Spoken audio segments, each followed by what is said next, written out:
Good afternoon, everybody. Very excited to see you guys here. My name is Chris Weiser here with the legendary Cindy Phillips. How you doing, Hey, Cindy? everybody. Oh, I'm doing great, man. It's awesome to be with you today. I love the first Monday of the month.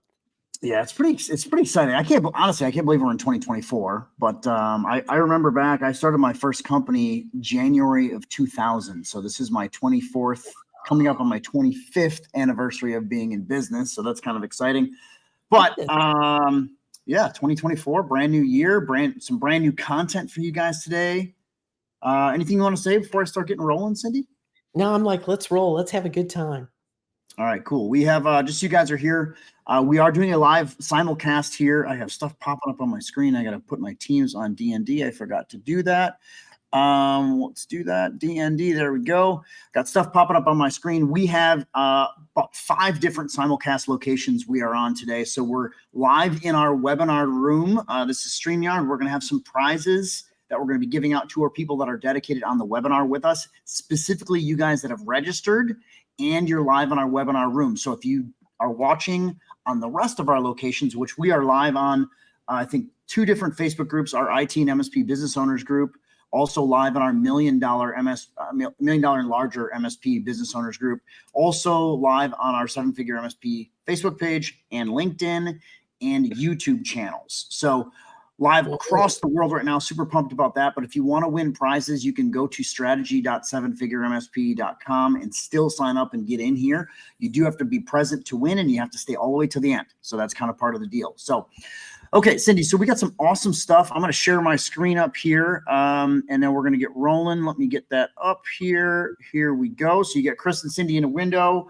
and we are using the StreamYard webinar platform, which is pretty cool. Kind of a little bit clunky at times, but it gives us a lot of control to do a lot of cool things. So we're going to get rolling, and we'll see you guys in a minute. We got chat going live. Cindy's going to be manning the chat. Or womaning the chat. I can be womaning the chat, I guess, but handling the chat is what she's going to be doing with me as I present. And then we're going to flip roles. Cindy's going to present, and then I will be womaning the chat. And then we'll come back, and we got some final stuff for you guys.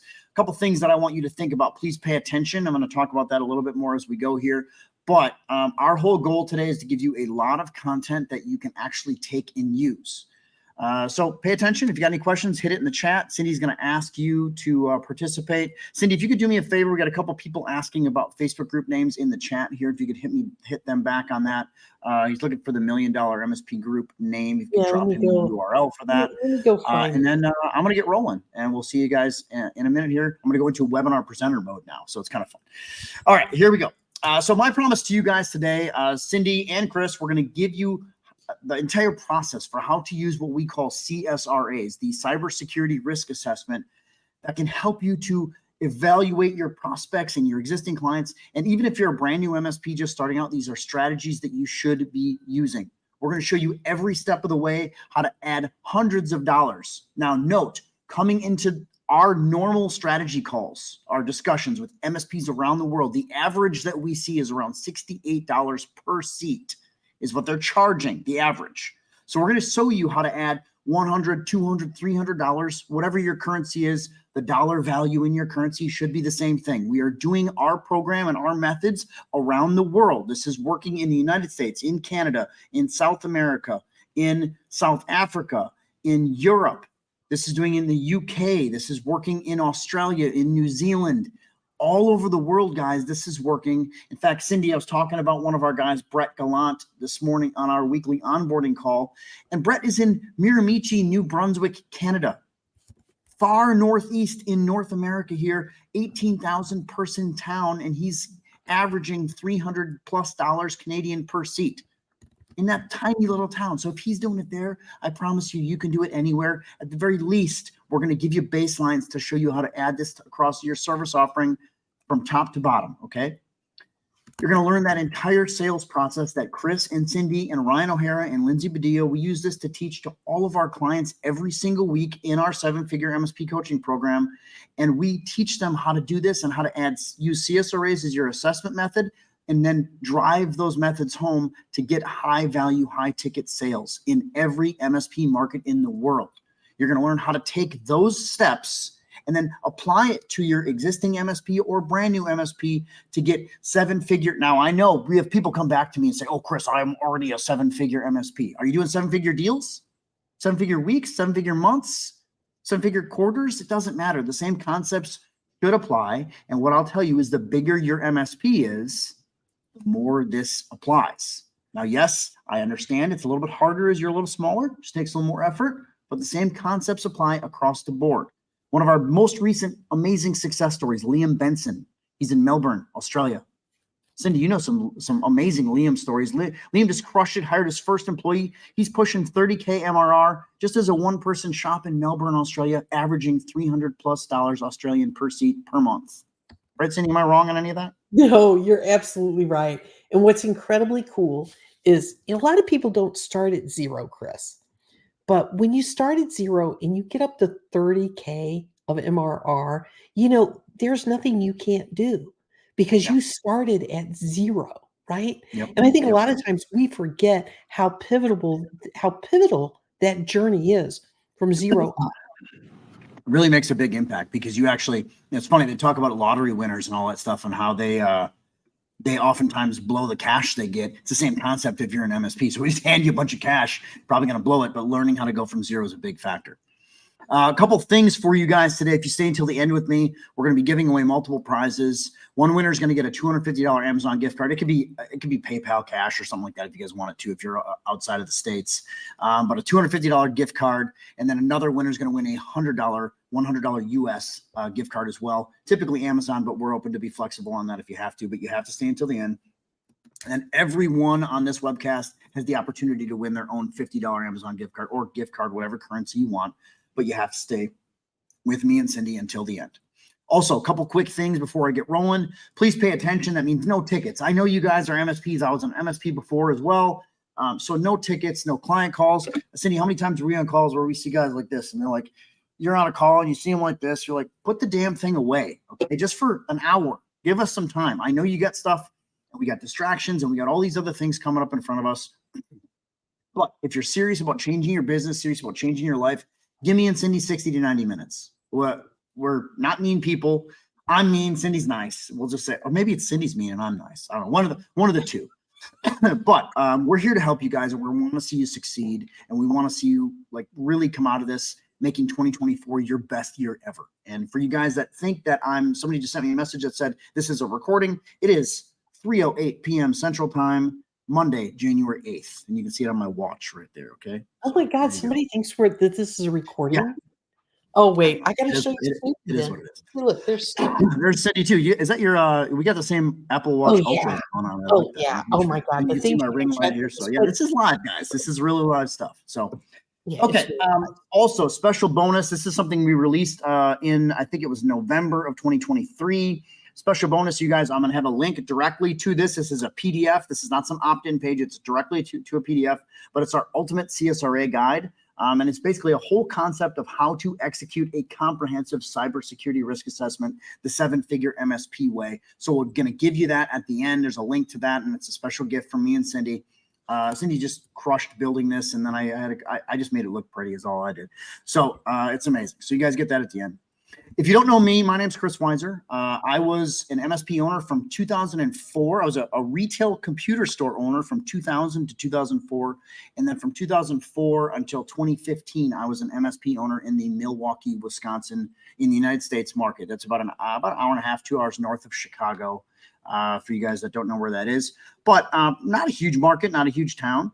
And I built that up from a 0-person shop in 2004 to pretty much a 300K per month MRR, monthly recurring revenue, MSP with about 30 employees when I sold the firm in 2015.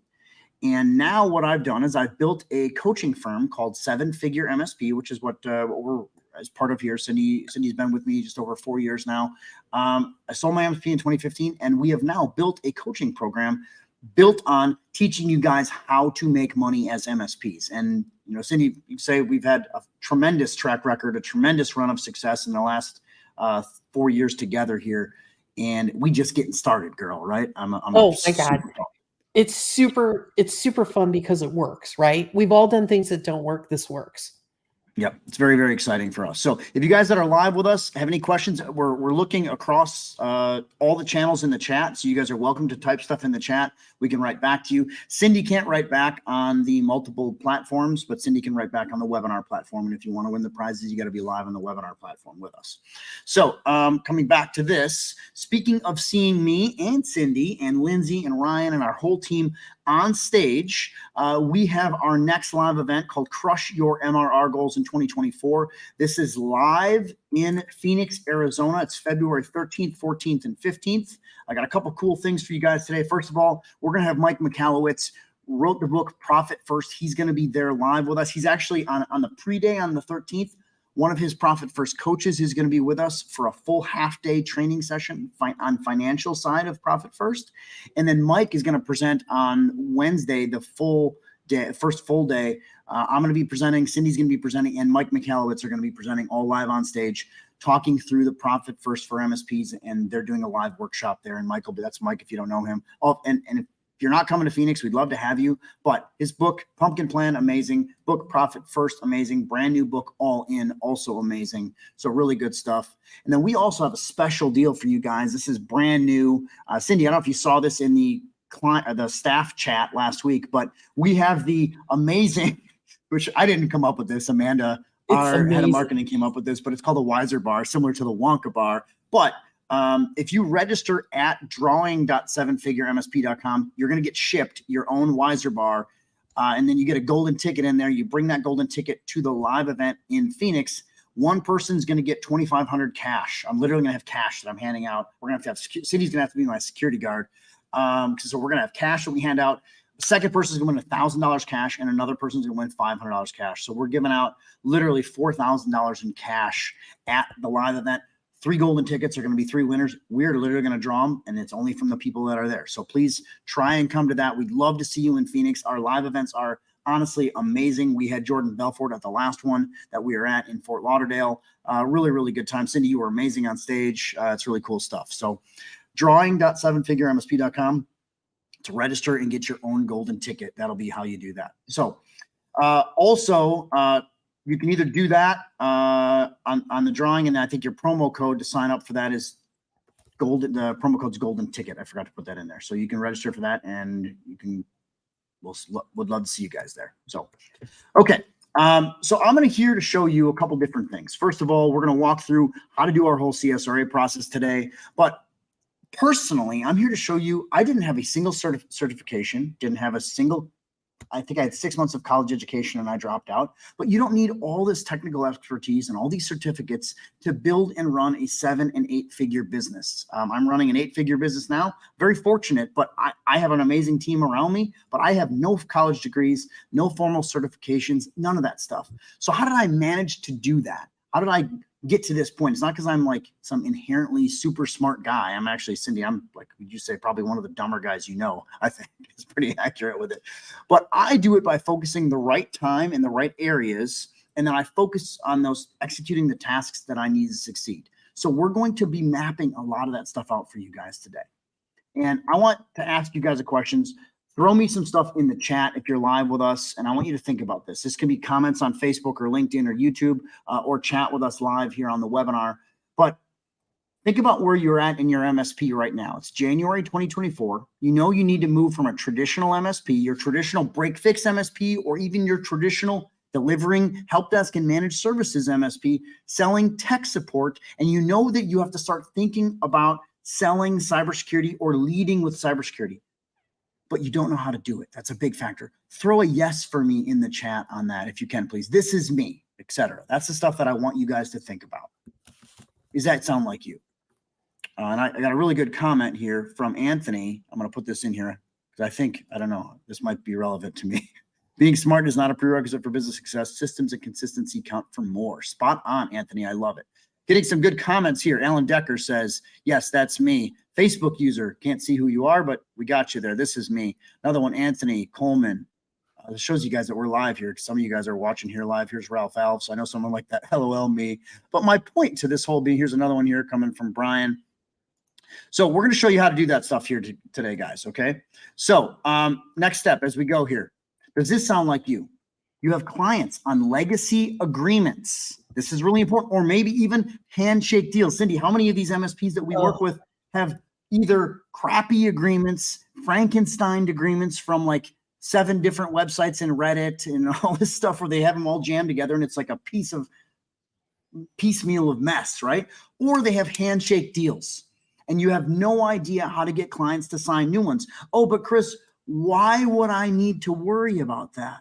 Why do I need to get my clients to sign new contracts? This is really relevant in today's world because insurance companies, think about the business insurance companies that are out there. They're coming to MSPs on cybersecurity, either errors and omissions, that's your E&O, your cyber liability renewal, or even your businesses are getting signed up and they're going to your MSP and saying, hey, I need to see all of your agreements, Mr. MSP, because you now hold liability. You now hold the responsibility of your clients getting hacked or not. How are you handling that? What does your liability look like? Good luck getting your existing client base to sign new agreements without any incentive. Think about walking into them saying, hey, you're existing as exactly as you are. I need you to sign a brand new agreement. Why would I do that? Because I need to be indemnified against lawsuits and litigation and liability related to cybersecurity. It's going to start the wheels turning in their head. And I want you to be very conscious of that. Cindy and I have the answers today. We're going to show you over the next 60 minutes here, not only the keys to solving these issues, but more importantly, why they work. We're going to show you how to pivot your MSP away from break fix, away from selling traditional old school tech support. And we're going to show you how to use cybersecurity risk assessments and a reframe of your prospect and your existing client mindset away from tech support onto risk. We're changing how they view IT. I'm going to talk about this a little bit, then Cindy's going to come in and then I'll come in and close for you guys. And if you have doubts about what we're doing, that's okay. We have live exercises. Cindy's going to do a full bunch of stuff today on today's call to go through. And I'm going to do Cindy and I will do a full Q&A, and we're going to have multiple case studies to show you exactly how we're doing this with our existing clients all around the world. And just remember that just like with any other coaching, personal training, personal coaching, I have a personal trainer that comes to my house 4 days a week. Good example. But she could be the best coach ever. But if I don't hold myself accountable, if you don't hold yourself accountable, if you don't work on this stuff and execute, and I will go back to the certifications and the training and the expertise and the college degrees, I didn't have any of it. But you know what I'm really good at? Executing without fail. And actually, I shouldn't even say executing with fail and then keeping going on, because I fail all the time. We have stuff that we fail every single day. I failed like 7 times today. But it's not giving up and it's not getting distracted by all this mess, and it's moving forward. Boom, boom. Cindy, you've been here for 4 years. You watch me say, I'm going to do this. And then like 2 weeks later, you're like, how is this all done already? Biggest gift in my life. Biggest gift in my life, Chris. You taught me how to let go of perfection. It's a big, man, that's so well said right there. I really appreciate you saying that. And the other thing is, when you get into this community, you learn how to fail and forgive yourself. Yep. Right? Yeah. Fail, forgive, move on, man. It's huge. And then as you grow, you buy your time back. That's a really big factor. Exactly. And use this information, everything that we're going to do today. Hey, you could take this and use it, or you can throw it away if you want to, but use it as a launch pad. And if you struggle with structure and you struggle with that accountability, like Cindy and I was just talking about, hire a coach. That's what we're here for. We'd love to work with you guys. And really quick, let me introduce my co-host. You guys heard me talking to the wonderful Cindy Phillips earlier, but this is Cindy Phillips. She's our head sales trainer here at Seven Figure MSP. Oop, I went too far. Cindy, why don't you just give us a little intro of yourself before we get too far along? Oh, sure. Well, Chris, golly, I've been working with you now for 4 years. Over 4 years. Yeah, as your chief sales trainer. And prior to that, had a long and happy career, built a $3 million consulting business. Woohoo! Sold big things worth tons of money, including divisions of companies and things like that, and ran a $45 million business with 10,000 customers. And so that was super cool. And I've been in the MSP space, helping manage service providers for over 10 years now, just in the MSP space, and have coached, oh my God, over 1,000 MSP owners to double their profit. So Yeah, it's that's great. been really exciting over the last 4 years here. And we're just, like I said earlier, we're just getting started. Just getting So started. I want you guys to think about this as we go here and understand this. First of all, the entire MSP industry is at a crossroads. And I want you to be very, very conscious of this. And just think about it from a CEO or an executive level with me for a minute. So what does this mean? Well, first of all, the MSP of today, of 2024, and even I think even of 2023, but we're really, really going to see this change in 2024 for sure. The MSP of today is nothing like the MSP of the past. And I call this IT as a commodity, is what it was in the past. And really the whole concept of what IT as a commodity was. And if you think about your client journey, so take any one of your clients that you have that's out there and think about their relationship with technology, their relationship with IT, their relationship with managed service providers, et cetera. All they view you as in their head. Now, I understand there's always outliers, but think about the overall concept of your existing client. They see you as they're here to install new stuff for me, and they're here to fix stuff when it breaks. Those are both commoditized pieces. And when you sell line item or per hour or per block hour, or however you do it, but with a number around it for a specific piece, it becomes a very commoditized piece. And if we've watched what's happened in the MSP marketplace over the last 5, 10, 15, 20 years, it's been good, better, best, or maybe even per line item, per product, per point solution, whatever you want to call it. But most MSPs are selling that way. Why did they sell that way? Because they never had a smoking gun that said, Mr. Client, you have to have this or else something might not happen. There was no risk associated with it. So it was, I need somebody to come fix something for me or install something, and I'm going to get charged, I'm going to charge them Y, or I'm going to pay Y to get X. That's a commoditized workplace or a commoditized environment. And it's been very true over the IT community, the MSP community over the last, again, 5, 10, 15, 20 years. But think about where this industry is starting to evolve to. Now, in seven-figure MSP in our coaching world, we've been doing this for 3, 4 years now, really selling IT as an essential. Now, what does that mean? It's part of their business. It's part of their day-to-day. Not just us telling them that, but more importantly, the prospect, the decision maker at the prospect saying, man, I have to have this to continue. Think about that.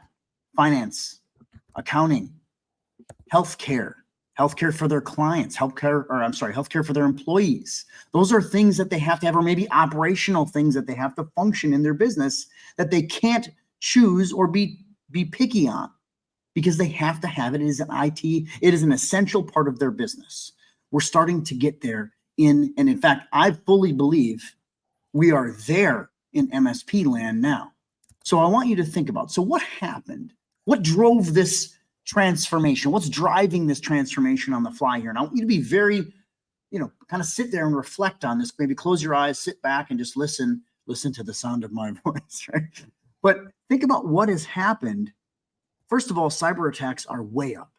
Cindy, we talk about this all the time. How often, I think you had some pretty recent numbers here that we've been working with in our, we have an exclusive mastermind called Trailblazers, and inside of the Trailblazers group, you guys talk about cyber. Did you have any rates or any numbers you can quote for me real quick? Well, the craziest thing now is that the FBI in the US, Chris, remember in May, we had the FBI tell us that in New York City, places like that, they wouldn't take your case if you didn't lose at least $10 million. Close of the year, end of December, that number had gone up to 100 million. Yeah.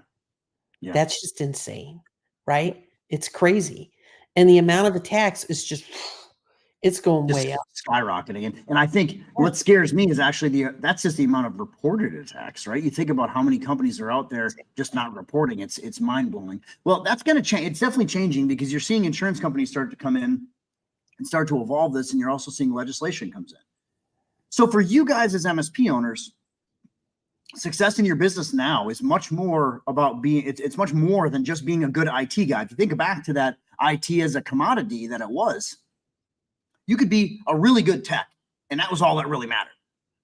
And it's really important that you understand it's much deeper than that now. You need to understand that the role of the MSP is changing, and you are now responsible for being, honestly, the tech while really important, I'm not going to diminish how important the tech is, managing the risk and managing that entire piece has become so critical. So what does that mean for you guys? And I want you to understand this, and this is really, really a critical statement. It is now your responsibility as the MSP owner to establish a pattern of behavior related to cybersecurity. So you have to show that you care.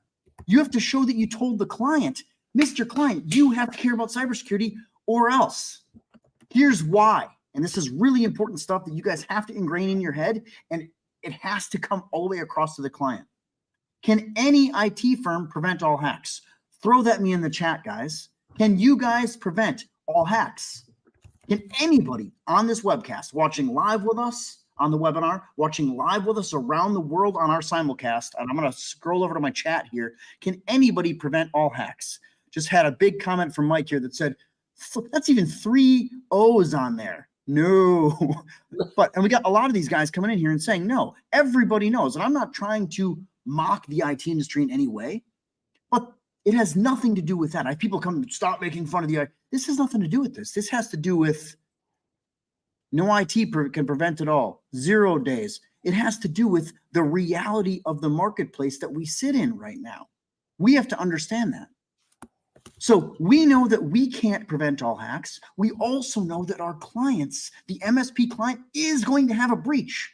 It is happening every single day that attempts are flooding into their inbox, or maybe network scans, port scans. These things are happening constantly. I was watching my wife's inbox. My wife owns a med spa. I was watching her inbox on Facebook today, and I just happened to look at it for something else, and she got somebody trying to hack into their company Facebook right there on the fly. And she asked me about it. She's like, is this legit? I'm like, no, that's not legit. That's clearly a scam to me. But she's like, oh, I almost clicked on it. That's the kind of stuff that happens. Oh. And here's the other factor, guys. Your clients are going to lose some money. These are happening every single day. These business email compromises, these Beck scams, they're happening every single day. We're seeing wire transfers pushed out. We're seeing accounts broken into. We're seeing money being sent. Somebody's going to be left holding the bag with that. And what you want to be able to happen is you want them to absolutely have cybersecurity insurance. You want them to be able to get it with a reasonable premium. And then you want them to be able to fall back on it when they have a bad day. This is a massive opportunity for us. So stop seeing it as a negative. Stop seeing it as something to avoid. Put it out there as a massive benefit and an opportunity, not the thing in the corner of the room you don't want to talk about, but something that you should be leading the charge with. I am a cybersecurity first MSP. What are you doing for your cybersecurity needs, Mr. Client? That's what's mission critical here, because the insurance company, as they come in, is going to investigate. They are going to hand down liability. So if you think about this, where it all starts is you removing liability, removing risk, because you don't want to be stuck owning it all. Because if you don't remove it, you own it. That's the reality of it. So I want you to think of what gross negligence might mean for you as an MSP. But if you do the right stuff, our brains are starting to turn, right? We're thinking about, oh, wow. So I've been seeing cybersecurity as something I don't want to talk about. And I go to probably 20 shows a year. We have, I think we have this year, we have 18 that we're doing, or maybe even more. Maybe we got 20 that we're doing. And then I do a bunch of other shows outside of our shows that we do. But let's just say I go to 30 shows per year. I get talked to by so many MSPs, and the biggest thing that they talk about is, I don't want to bring this up to my clients because I don't want them thinking that I'm a crappy MSP. You should be leading with it. Times have changed. We have to do things differently. You need more tools. I understand that we didn't have all this charge before, but we have to put different tools in now. And hey, you don't have to use them. That's fine. We don't have to put the stuff in. But here's the bottom line. I'm going to establish a pattern of behavior that shows I cared. And coming back to this, I cared with my pattern of behavior. Mr. Client, you didn't. Right on. I want you to think how important this is. We call that in seven-figure land, the risk light bulb. I call it that because a cartoon character turns their idea on cartoons, right? So has your risk light bulb been turned on, or are you, as the MSP, still eating the entire risk sandwich? Really important stuff to think about. Gone are the days, and I want you to think about how we've always talked with clients, how we've always worked with clients, brand new prospects. Did we ever think about this? Old days, 5 years ago, maybe even yesterday for you guys. Gone are the days of not signing an MSA before you work on a prospect. Because how many times would we walk in the door? Oh, sure. Clunk, clunk, clunk. Go in there and mess with stuff. Go in there, plug stuff into their server. Full MSA signed. Should be. MSA plus statement of work. Should be signed out of the box before you talk to them. Now, you should have this as part of your sales process, but most MSPs do not have a sales, do not have a sales process. So they just kind of fumble their way in and they're like, oh, I'm desperate for a client. I'll do whatever you need.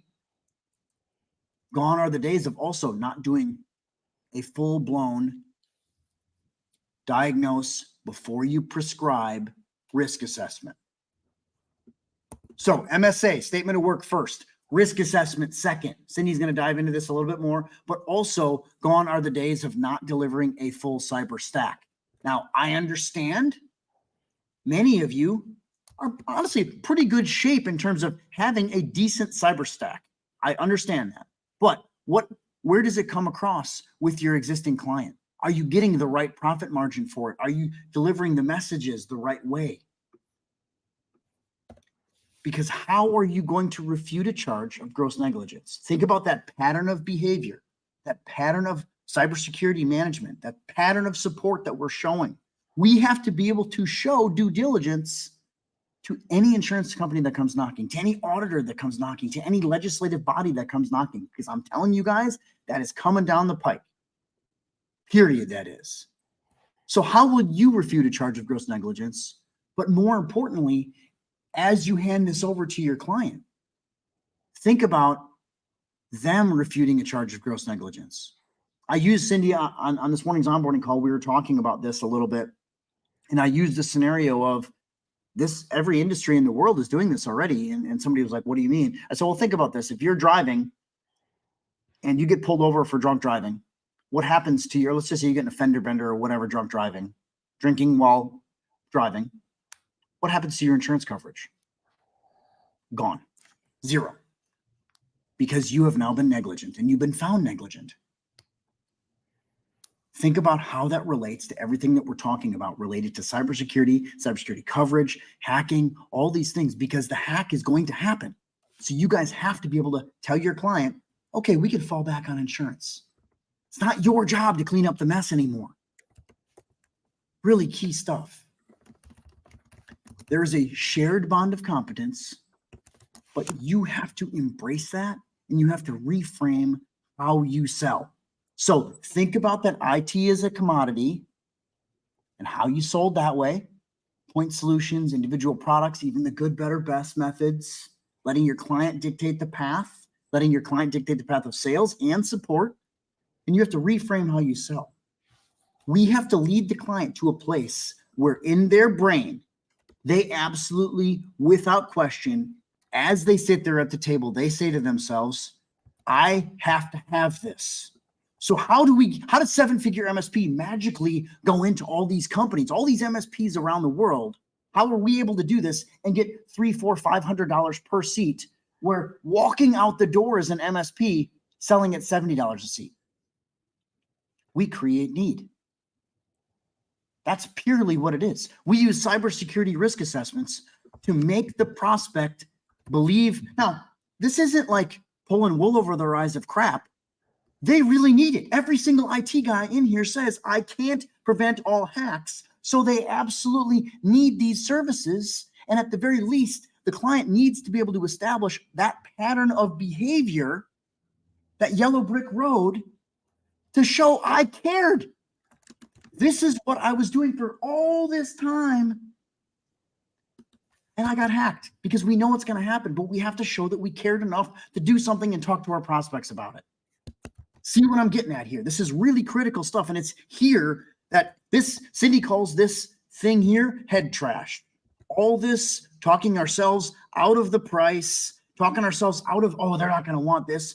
We have to have a sales process. We have to be foundational with it, and we have to be consistent and stable and reliable and deliver it the same damn way every damn time. This is the stuff that matters, and this is how you close deals.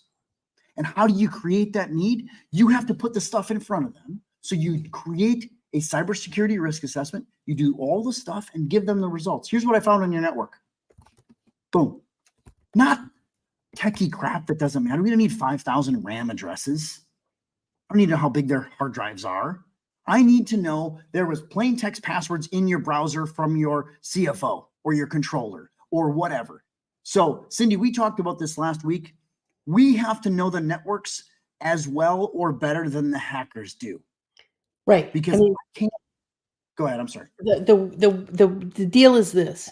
You have to know their business better than the criminals do. That's the point. Without question. Without question. Right? So think about this, guys, and think about how well you've been doing risk assessments. I still know that there's tons of MSPs plugging in the jump drive and doing the network assessment or doing the free network assessment or doing all this other stuff. That's great. I'm not going to knock any of it, but it has to be the next level because we've been only using it as a ploy, if anything. And think about what Cindy just said. You have to know the networks so well, and you have to show the risks so well that we create emotional attachment from the decision makers. And those emotional attachment pieces accelerate decisions, and it removes price objections. People do not extensively deliberate on price when they have a need. Think about anything in your life. When you need something, you pay whatever. I really wanted to go to the Green Bay Packers game yesterday in Wisconsin. I would have paid whatever.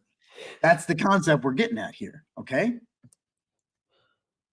This is how you sell at 300 a seat, 400 a seat, 500 a seat. And note, those numbers that we talk about are calculated based on a 3-year baseline term and an 80% gross profit margin. That's where we get to our numbers. And that's so it enables you to have enough cash in your saleable item to put in the right stack.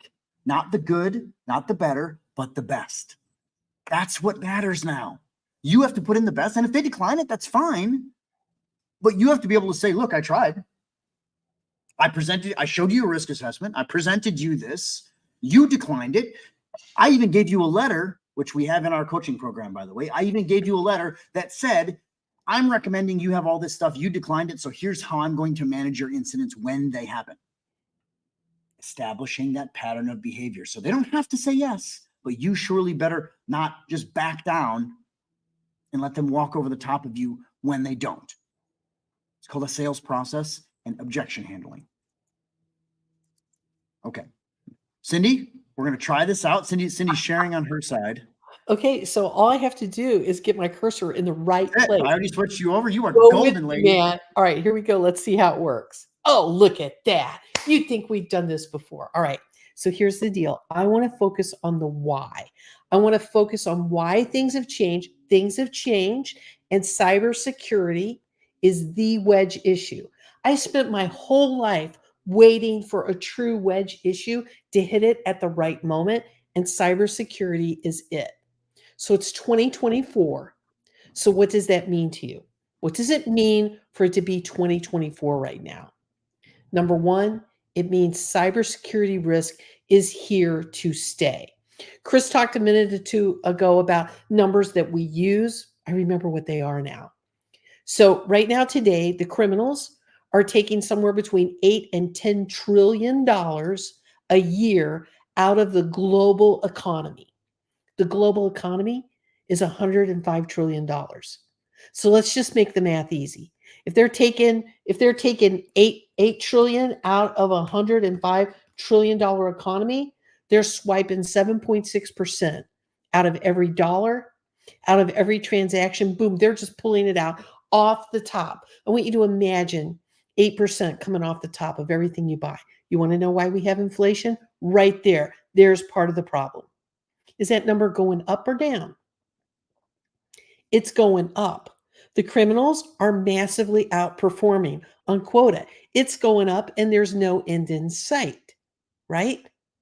So how long are you going to wait before you decide to change how you're doing things?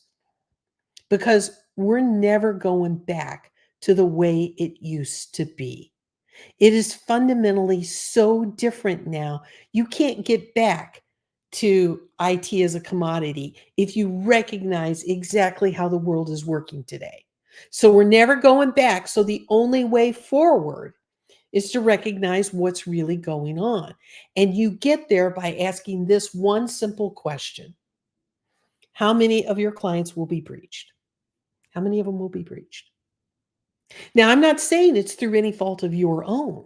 I'm just asking the question, how many clients in your book are going to be breached? Because you know they are. You know they're going to be breached. And when they're breached, right? When they're breached, how many of them are going to make that first call to the insurance company? And what's going to happen when the insurance company gets involved? Anybody here ever been in a fender bender with their car? My favorite one was in the grocery store parking lot. Everybody's really, really kind and nice until we say those magic words. Can you give me your insurance information? What happens when we say, can you give me your insurance information? Now the walls go up. Nobody wants to be kind anymore. It's like, oh my God, oh, I might have to take my car to the repair shop that the insurance company recommends. I don't want to go there. They use substandard parts, right? It's because we all fundamentally recognize that the insurance company is not our friend. They're not here to make us whole. So when your clients get involved with their insurance, how many of them are going to sue you? Because you know it's going to happen. And the stakes are higher than they've ever been before. Okay? So I'm just going to ask you real quick. I'm going to put it into the chat here if I can find my way over to the window. I won't put anything. You tell me, is your risk light bulb on? Just hit me in the chat. Tell me, is your risk light bulb on? Give me a yes if your risk light bulb is on, because that's what I want to know. Is your risk light bulb on? I think it is. We'll see if anybody hits me in the chat. Nobody seems to be hitting me. I'm going to keep moving. Andrew, thank you for hitting me in the chat. I love that. All right. So your risk light bulb is on. This is super cool. Your risk light bulb is on. So now we have to say, are you doing things to protect yourself? So the first thing we have to do to protect ourselves when our risk light bulb is on, the first thing we have to do is we have to ask the prospect the right questions so that we can reframe the sales conversation. Type that into the chat. The right questions reframe the sales conversation. So here's what I want to know. I want to know if you're asking the right questions. So the first question, I want to know what your last prospect's annual sales were. So your last prospect, the last people that you went to visit, your last prospect, what were their total annual sales? Do you know what their total annual sales were? I want you to tell me what their total annual sales were. How much? How much were they selling? What was their total annual sales? Because this number is super important. And you might be asking me, well, Cindy, why is that number so important? It's because total annual sales is the best, fastest measure of business complexity and criminal risk, or actually, what I want to call financial risk that I can have. I can ask you one question and I can know if the criminals are coming for you. Okay? Are the criminals coming for somebody whose annual sales are 50,000 a year? Probably not. Are they coming for somebody whose annual sales are 500,000? Yeah, probably. How about 5 million? Absolutely. They're coming for you, right? So how much is your annual sales? Let's just get it down. How much are your annual sales? Okay? Then I want you to ask the question, your last prospect, how much do they have in cyber insurance coverage? Right? Now, the reason I'm asking this question is because so many people are asleep at the wheel. They're asleep at the switch, asleep at the wheel on their insurance coverage. I got a company, I'm doing 10 million a year in sales, and I got $2 million of cyber insurance protection, and I'm covered. Do you believe that? I don't believe that. Because you know what? That $2 million in cyber insurance, you and I both know they're not going to write them a check for $2 million, right? I mean, we all know that about insurance, right? Talk about a marketing game. See, but Insurance. here's the thing, Cindy. I think some people do think with cybersecurity insurance that they're just going to get a check. I really think some people think that. We need to hammer the crap out of that, Chris, because man, that is so far from the truth. You and I both know that. But people get these ideas in their heads that do not serve them well. That's why we say we have to reframe things, because people are not thinking about it right. So we ask them their annual revenue, how much cyber insurance you have. And then the third question is, my last prospect had a cyber review on what day? What month, day, and year did they have their last cyber review? Because if you ask that question, a lot of times they're not going to know the answer to it, are they? Well, let me ask you something. Do you know the last time you went to the doctor? The last time you had a cardiologist take a look at you? The last time you went to see your accountant? All these things that are super important to you. But do you know the last time you had a cybersecurity review? You don't? Wow. I wonder what that means. Why must you know the answer to these three questions? What is it that these three questions do for you? What happens when you know these questions? The answer to these questions, it makes a difference because the facts absolutely matter. Knowing their revenue, knowing their insurance position, and knowing when they had their last cyber review are three questions you can instantly ask and totally evaluate the person sitting across the table from you as to whether or not they got their risk light bulb on, whether or not they have their head in the game, whether or not there's someone you want to do business with. Do you want to do business with people who are not paying attention? We don't. We do business with people who have their head in the game and understand fundamentally how much things have changed, and they understand that they've got to take action to protect their business and their financial future. That's what's going on. So the facts really matter. And the context in which we ask these facts changes everything. So right now, if I've just asked you these three questions about your business, you don't know anything about what I'm doing as an IT service provider, but I now know how important managing risk is to you.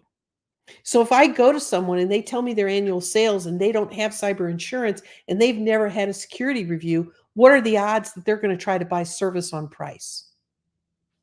Pretty high, right? Because they don't know any better. But if I go and I see somebody and they say, hey, yeah, here's our annual sales. We got 2 million in insurance and we had our last cyber review 2 years ago. Well, now I know in that case that they're in the game, but they're not playing at an A level, right? And all of these things help inform how I'm going to reset the sales conversation when I start talking to them. So the first thing I'm going to do is I'm going to reframe my fee in terms of what my fee is as a percentage of their annual sales. So I want you to do a really quick thing. I got my supercomputer here, right? You're calling on somebody that's got $5 million in annual sales, right? Well, let's do the math. They got 5 million in annual sales. What is 3% of that 5 million? That's $150,000. Let me take that 150,000 and divide by 12. Let me ask you something. If you're calling on a company that's doing 5 million in sales, are you charging them $12,500 a month for service? If you're not, you're leaving money on the table. So let me ask you this. Do I have your attention about leaving money on the table? If you're looking at how you price your services as a function of headcount, you're leaving money on the table. It's not about headcount. It's about the revenue because your fee helps protect their monthly cash flow. Do you know what the monthly cash flow is on a business with $5 million in annual sales? What's that monthly cash flow? Get your supercomputer out. Let's do the math on that, right? Because it matters, right? Because you protect that cash flow. So the big deal here is, are you asking yourself the right questions? Are you asking the right questions so that you have the right conversations with your prospects? So let's do a really quick test. What is your MRR? So I'm going to come over here and type this into the chat because I want you to do this. What is your MRR, your monthly recurring revenue? What is it? Type it in, okay? Don't get complicated on, does it include this? Does it include that? If the money comes in every month, it's monthly recurring revenue. Add it all up. I don't care. Type it into the chat. What is your MRR? All in. It's easy. You should know this number. By the way, if you don't know this number, if you're like, oh, I'm confused on this number, stop that. Own your numbers. Okay. Own your numbers. So come back. You say, hey, here's my monthly recurring revenue. Now I got to get my cursor back over here on the right page. And now we're going to go to the next slide. And I'm going to ask you a really simple question. How many endpoints are in your RMM? How many endpoints in your RMM? How many endpoints are there? You ought to be able to figure that out pretty quickly too, okay?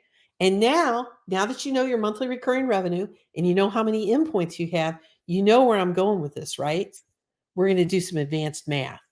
You're going to divide your MRR by your endpoints, and that's going to give you your average all-in seat price. So I want you to do the math with me right here, right now, in real time. MRR divided by number of endpoints, okay? You're going to do that math with me because I'm going to show you how much money you're leaving on the table. Is anybody interested in how much money you're leaving on the table? So MRR divided by endpoints, do the math, okay? Do the math and tell me what the numbers are. Because this is where we collect, also when we do interviews with people, this is where we collect what the average all-in seat price is, okay? So take your MRR, divide it by the number of endpoints, it's going to give you your all-in seat price. And the reason this is so important is because we can look at your book of business at a macro level. And when you tell me what your all-in seat price is, I can tell you exactly how you sell. So Jeremy, thank you for putting in $70. What this tells me is that you're competing on price. You're not selling on value. This tells me 20 things I need to teach you so we can stuff it into your head so that you will start selling on value. 150 tells me that you flirt with selling on value. We can drive that up. And sometimes it's easier when you flirt with selling on value. It's easier for me to get you over the hump to get you to 300 to 400. 120 is a beautiful number as well.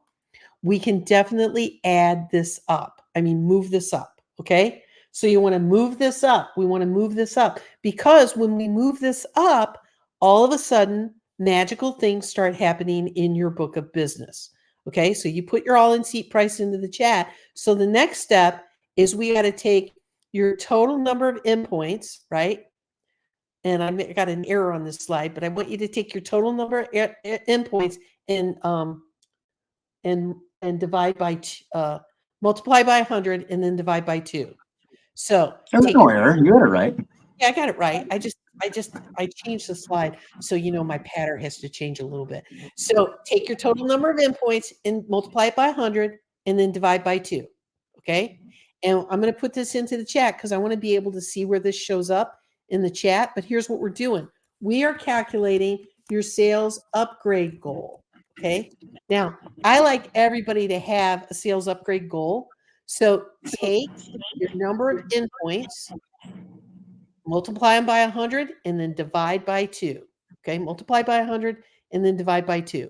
Not everybody in your full book of business is going to upgrade. So if you have 100 endpoints in your full book of business, take 50 of them and multiply by 100. That's going to give you $5,000 that you're leaving on the table every month.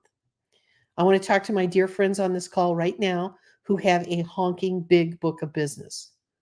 If you have 750 endpoints, and I divide by 2, that's 375. I multiply by 100. Your sales upgrade goal would be $37,500. That's how much MRR you can add to your business right now. Who's interested in adding a boatload of MRR to their business right now? That's why we do this exercise. This is what happens when we reframe the sales conversation. So is everybody with me on this?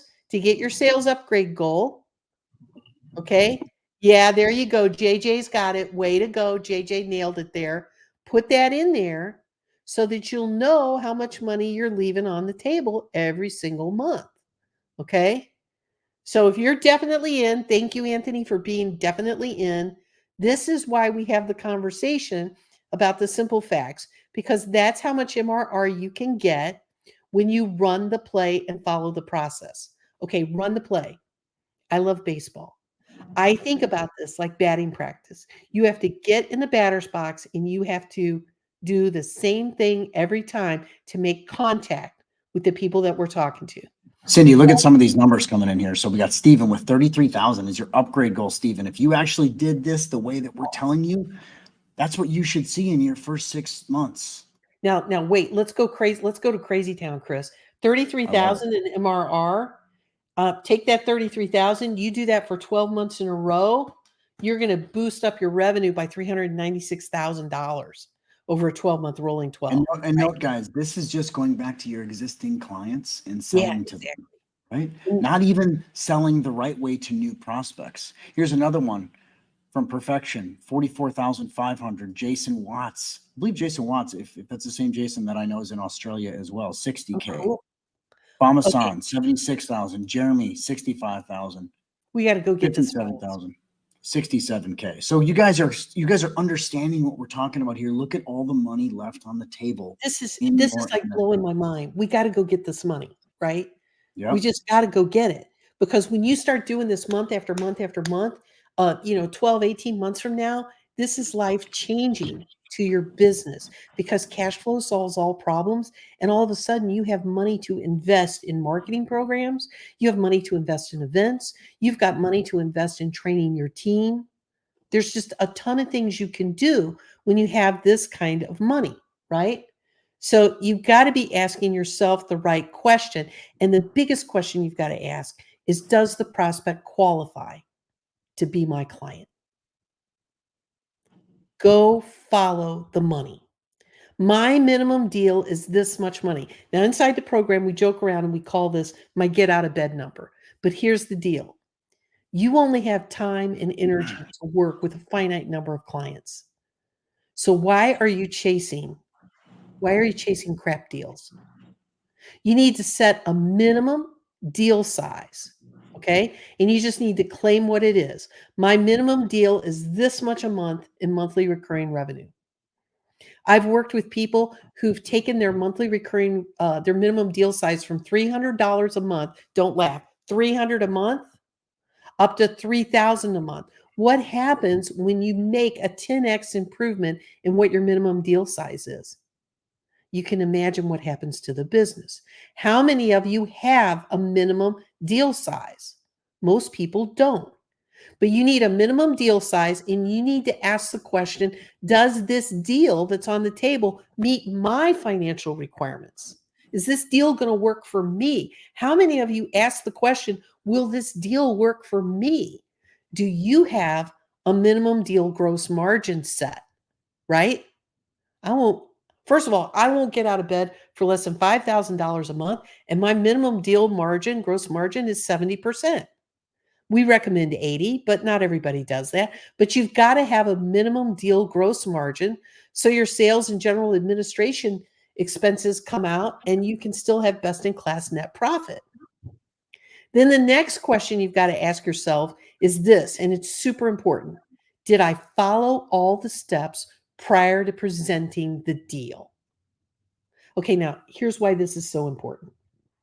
When you don't follow all the steps, you lose deals and you close deals at lower profit. How many people here negotiate with themselves before they give the price to the client? Oh, yeah, you do. Well, if you have a deal review mechanism in your sales process, you won't put a bid out that doesn't meet your minimum financial requirements. So do you see how these questions that you have to ask yourself are just as important as the questions you have to ask the client? Yeah, nod your head if you're feeling it, if you see it. Okay. Now, you have to follow the steps every single time. So you're saying to me, Cindy, what steps do I have to follow? So let's finally go. Let's get going, and we'll teach you how to pivot your sales conversation and get out of this commodity stuff. So now we're going to run the play, and I'm going to show you the exact steps you follow in the sales process. First of all, you got a first-time call. In a first-time call, all you're doing is asking basic questions like, what's your annual revenue? Do you have cyber insurance? When was your last cyber review? You got to qualify in to take up more of my time. We get to the discovery call, and we're asking questions about the pain they have in their business with their technology and with their security. We're discovering what's broken, right? When we find out what's broken, they're going to ask us the price. I want service. I like you. Tastes great, less filling. I want to work with you. Guess what? I don't let the dentist drill in my head, drill in my mouth without x-rays. I don't let the knee surgeon reconstruct my knee without x-rays. You're going to let an IT professional come in and do your security when they don't know your business better than the criminals? Oh, hell no.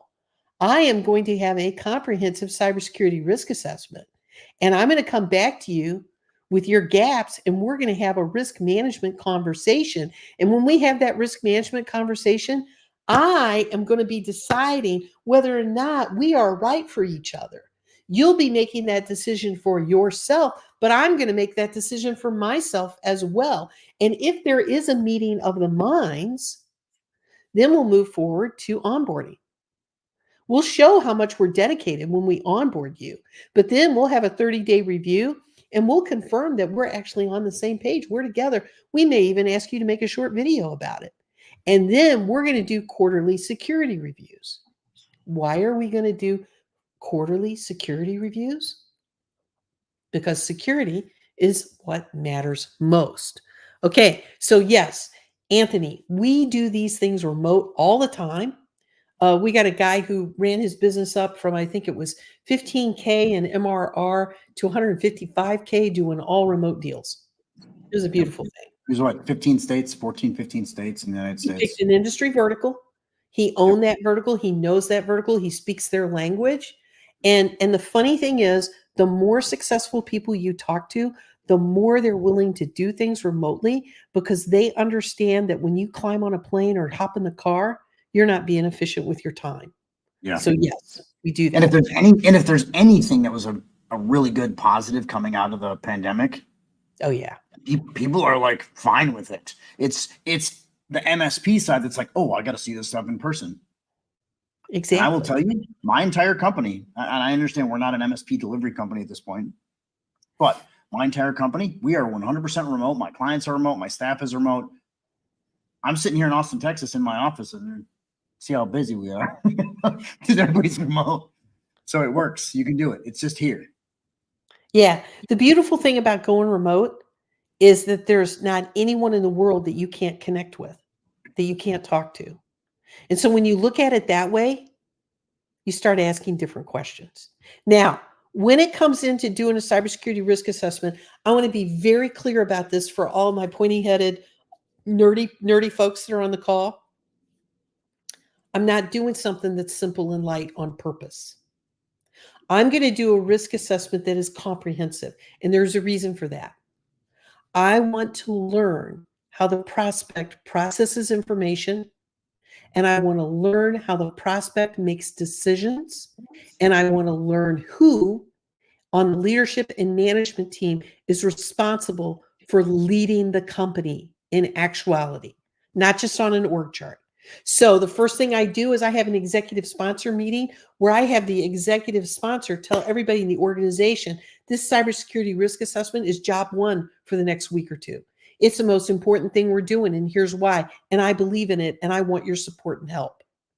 Then the second thing I'm going to do is I'm going to look at their internal security policies. Now, you and I both know that we're going to see a lot of zeros here. But it's got to be done. We've got to ask them for it. We got to look for them. We got to find out that it hasn't been updated in 20 years. It's not worth the paper it's written on. Third thing, we're going to do a physical inspection. That's the only part I can't remote out, but we're going to have somebody go and flip over all the laptops and look for the little stickies that have the passwords on them. We're going to look and see what their environment's really like. We've had members in our program dress people up in funny looking shirts and send them out to the client site and ask for access to the server closet without showing any identification. And the clients have let them in, right? So we're doing things to actually test the company that we're thinking about working with. The network review is something most MSPs excel at and have been doing for years. So that's no big deal. But the data review is a place where a lot of people have been skipping that step. They don't know how much data is out there. And the data, the clients will always tell you, we don't have any personal data. We don't have any PHI. We don't have any PII. We don't have any credit cards stored. And you know what? The data is always there on the machine that they thought had been decommissioned and disconnected to the network that everybody still has a file share to, right? So we look for the data review. We look for their intellectual property. You might be saying, Cindy, this looks like a lot of hunting for information. Do I really have to do this? Can't I just go sign them up? Yes, you really have to do this, because every time we get deep inside their business, we know their business as better than the criminals that are going to come and try to take it all away from them. And when we skip steps, we're not honoring the relationship and the responsibility that we have here. This is not a commodity thing, right? Then we're going to look at the users and the systems they use, and we're going to ask a few questions about how those users gain access to systems. We're going to find out, for example, that they allow people to come in from home on machines that aren't managed, right? We're going to find out that the edge of their business is really out there in the wild, wild west, and that's a problem.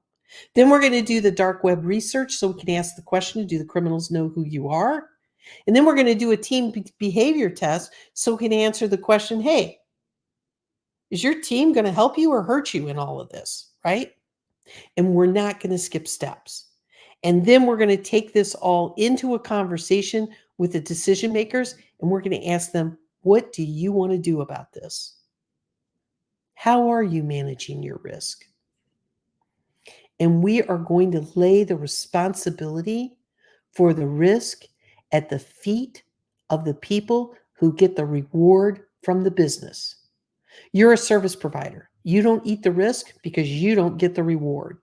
And in doing this process, you're going to go from somewhere around $68 a seat, or maybe 120, or maybe 150, way up, because you're going to price appropriately for the risk that you are helping to manage, not the people, not the endpoints, the risk. We run the same play every single time, okay? And you do this, you can do this on every single client. And that goes back to the sales upgrade goals that we saw in the chat a little bit earlier. When you do this, you revolutionize your business. You make enough money to do the things you need to do in order to be in business 5 and 10 years from now. You do this on every client, every single time, without fail. And the reason we do this, the reason we use this how, is because when you do what you've always done in the past, you're going to get what you always got. You're going to get clients that disrespect your team. You're going to get clients that try to tell you how to do your job. You're going to get clients that ghost you on meetings and only want to talk to you when they feel it's important.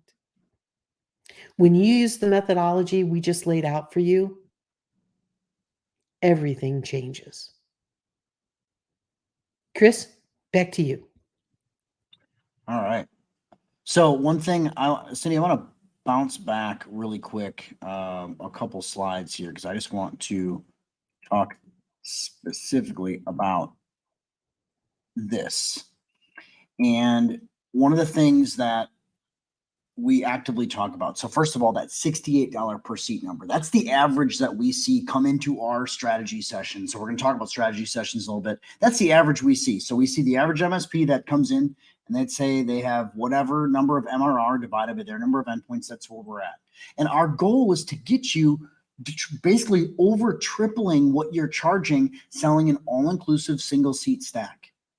This is what you should be delivering to your clients. Most MSPs are not, because they've let the client dictate the path, or there may be break fix, or they maybe are, whatever different smattering of how they've sold over the years. But you need to understand how important it is. Single stack. We talked about this all the way in the beginning. Why? The risk is too great. You have to establish that pattern of support. And if they're not on single stack, then you need to be able to say, okay, I tried.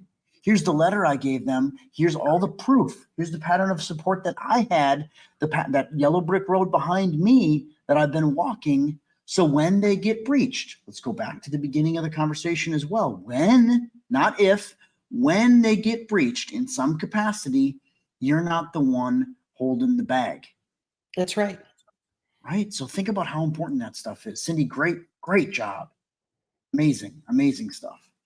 I also want to ask you guys, is your MSP prepared? Do you have proper master service agreements, proper statements of work, proper service level agreements written by attorneys, signed by your clients? What happens? And there's two questions you really need to ask yourself. What happens when there's a breach? And who pays for whatever happens when there's a breach? And I want you to think about that. If you're sitting there asking yourself right now, I don't know, shit, you got to start talking to us right now, because this stuff is really, really critical, guys. It's all stuff we go over, because you're not going to be insurable internally, nor are your clients going to be insurable if you can't answer those questions. And you need to be doing a proper sales process across every single client you touch. I don't care if they're break fix, because you have to establish that pattern of behavior. Jason Watts, you mentioned that you have 200 break fix clients. If you're touching their networks, all the stuff, that path needs to be laid out behind you. I told them about cybersecurity. They didn't care, so we managed them break fix. Okay, prove to me that they didn't care. Here's our proof. So all this stuff needs to be laid out. And then you also need to make sure across with all of that stuff that you have incident response planning in place.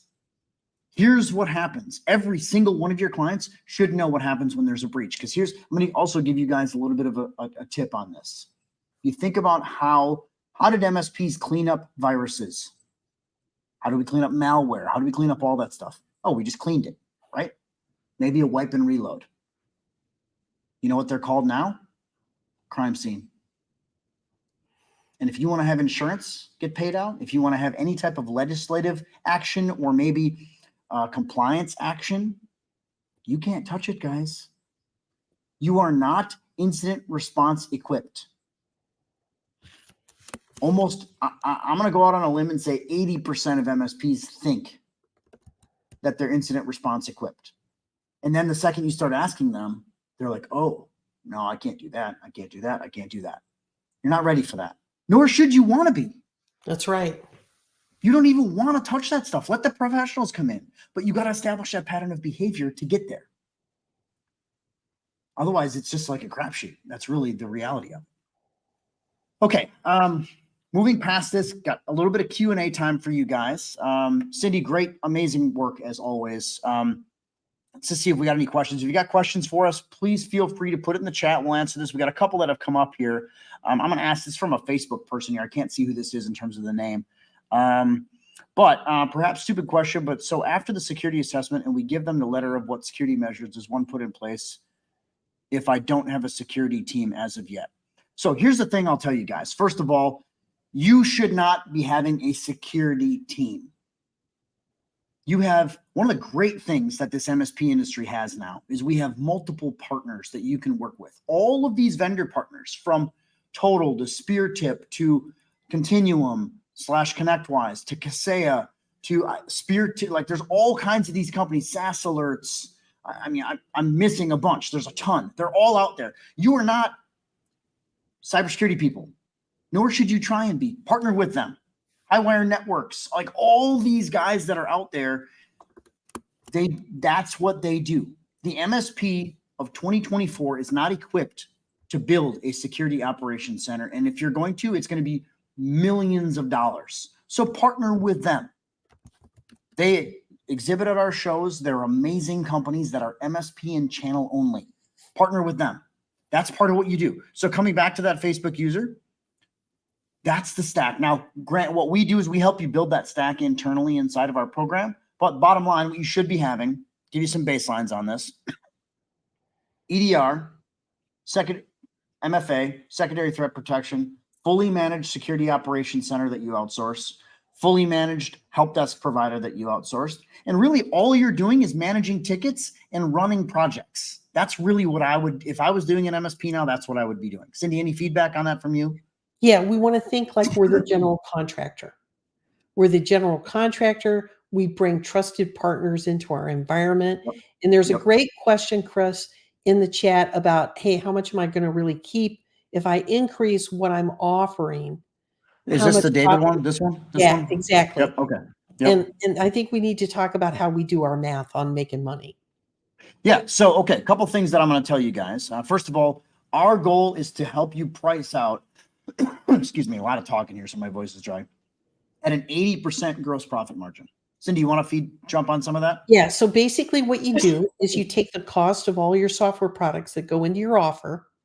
We also recommend that you track your technician time, and you take your technician time, you average it out with whatever you think it's going to be, right? And you put that cost in there as well. Take those costs, add them up, multiply by 5. That's going to give you an 80% margin, okay? And so here's where people freak out when we tell them that. First of all, they go, ooh, take my cost and multiply by 5. Nobody's going to pay that. Not if Head they trash. don't understand. Immediate head trash, right? Not Boom. if they don't understand. Second place people freak out is they go, oh my God, I don't know how much time my techs spend, right? And so in Trailblazers, we work on this stuff all the time, but there's some easy things you can do, right? For example, you can take all your endpoints, you can take all your tech time and hours and costs and just have an allocation, right? I'm going to allocate this much per endpoint, this much per server, and I'm going to put that into my cost of goods sold model, multiply by 5, boom, here comes the answer. Don't overthink it, right? And then go back to those basic questions. Does this deal meet my minimum margin requirements, right? Does this deal meet my minimum get out of bed number? Those are the questions you want to be asking. Yeah.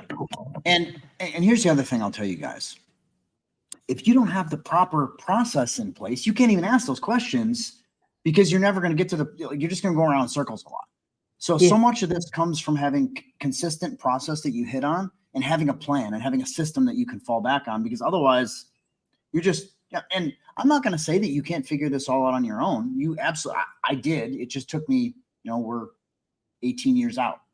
So it's taken a lot of time to put it together. What our coaching program is in its massive accelerant and time is money. So, okay, a couple more. Jason, I'm going to get to Jason asked what program costs. I'll get to that in a minute here.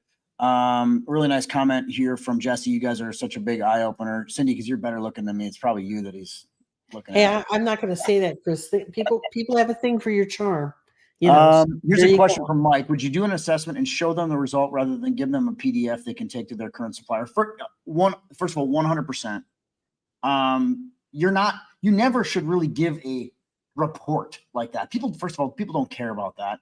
There's one thing that is a consistent standard across the board that moves the needle in every boardroom, in every decision maker's chair around the world, and it's money.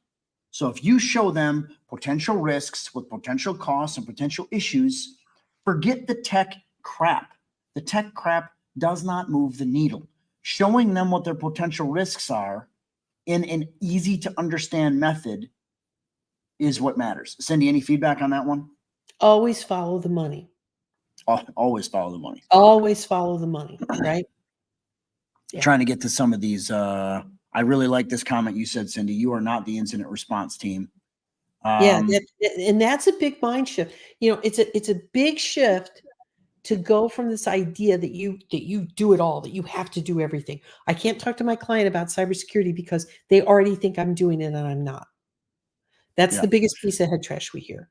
Yep. Does that all-in include help desk? And I'm not sure exactly what CAS The answer is is. yes.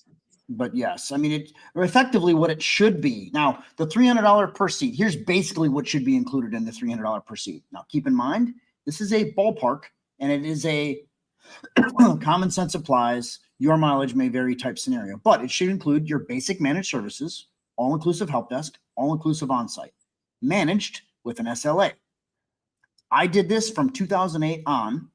So for 7 years, I did this in my MSP. We never had problems with it because we decided what was a ticket.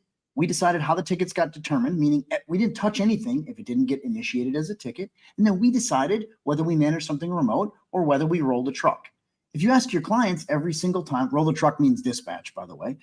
If you ask your clients every single time, you guys want a remote ticket or you want us to be on site? They want you on site, period. You're the expert. You determine that. So basic managed services is all the stuff we always did, but all-inclusive help desk, all-inclusive on-site, we determine when we roll. Second, now you're including a full cybersecurity stack, EDR, secondary threat protection, MFA, fully managed security operations center. So all of that stuff, that includes a SOC and a SIM and all those things. So you're handling all of it. Now, do you include copiers if they need it? Do you include phones if they need it? The price ticks up. Like all those things matter. So common sense applies. And then you just move the needle a little bit. And you have an all-inclusive solution. Don't show them the per price seat or the per seat price. Show them the all-inclusive seat and all the stuff it includes. Sure, that's fine. But move the needle now based on how long your term is. Standard is a 36-month. At whatever your flat rate monthly price is. If they want it cheaper, what happens to the term? You increase the term. 4-year, 5-year. Don't pull stuff out. I don't care if they don't want it. Now, here's the only caveat. If they don't want stuff included because they want it cheaper, okay, after we get through our negotiating pieces, handling objections the right way, we can do that, but then they sign off 100% on liability and management, that kind of stuff. Otherwise, it's a shared bond of competence. We're sharing in it together. You're investing, I'm investing. We're working on it together as a team. It's not just my job to manage your tech. You got to invest. We got to work on it together. Cindy, anything you want to add to that?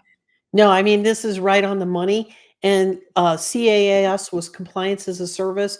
And we absolutely have people including that in our sales approach. And it definitely drives the price up. That's why we say 300 a seat and higher, because it really all comes down to right client, right scope, right price. And keep in mind, guys, not every client is going to need compliance. Now, if you're going to work with a specific industry that's compliance focused, absolutely. Like if you're going to work with, financial firms, accounting, maybe not even accounting firms, but let's say SEC managed and regulated firms, stock firms, maybe even venture capital firms. Yes, but 95% of your businesses aren't going to be compliance focused. So don't jam compliance down their throat unless they are mandated to have it.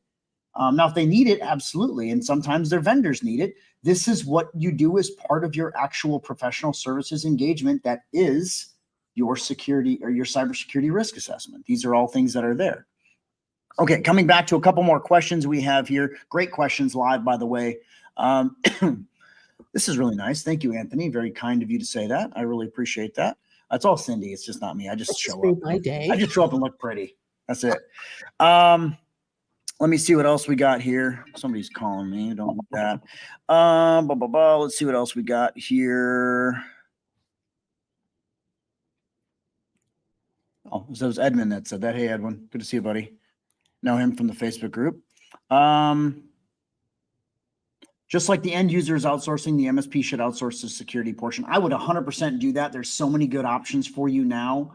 The cost, and it's funny because if you talk to any real security professional, they're going to tell you immediately you're not equipped to do security.